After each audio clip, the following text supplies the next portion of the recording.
Uwiteka turamushimiye cyane. Nous remercions richement l'Éternel Dieu.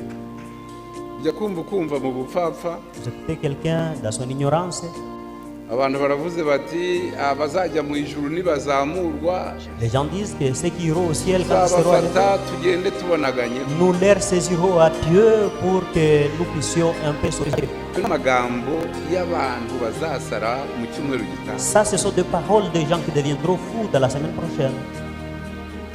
Ari n'indege kwitera ubwoba. Même le vol, il fait peur. Urafata akaguru k'umuntu uri kujya kure y'aho indege inyura. Vous allez saisir le pied de quelqu'un qui monte très haut, à la hauteur même d'un vol.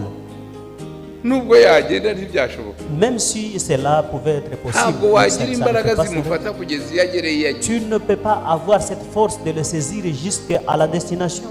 Urumva ni amagambo y'agasuzuguro. Vous comprenez, ce sont des paroles ignanimes. Baba banyega abizeye ko igihe kimwe umwami azaduterura. C'est une façon de négliger ceux-là qui croient qu'à un certain moment, Imana ni Imana. Dieu est Dieu. Ifite amategeko yayo. Il a ses commandements à lui. Ntabwo waza ngo uvuge iby'Imana utabirimo ngo ugire amahoro. Tu ne peux pas dire, je viens et je parle les choses de Dieu sans y participer et avoir la paix. Abantu benshi bafashe amazina y'amatorero. Plusieurs personnes ont pris les noms des églises.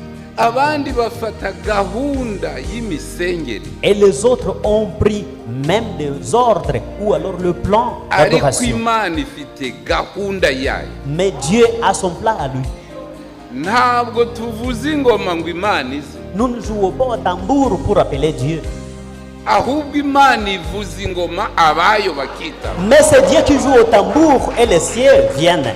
Ntukavuge ngo ninubaka ishuri Imana irariza. Ne dites pas que si je construis une église, Dieu y viendra. Non. Ahubwo Imana niyubaka ishuri natwe turijyemo. Mais c'est que Dieu bâtisse une église et que nous aussi nous puissions venir Ibyo de cette twibwira église. si byo Imana yibwira. Nos pensées ne sont pas les pensées de Kandi Dieu. inzira zacu ntizihwanye n'izindi. Et nos voies, nous ne sont pas comparables à Dieu. Nitwe dukwiriye kwigana Imana ariko Imana C'est ntitwigana. nous qui devons imiter Dieu, mais Dieu ne nous imite jamais.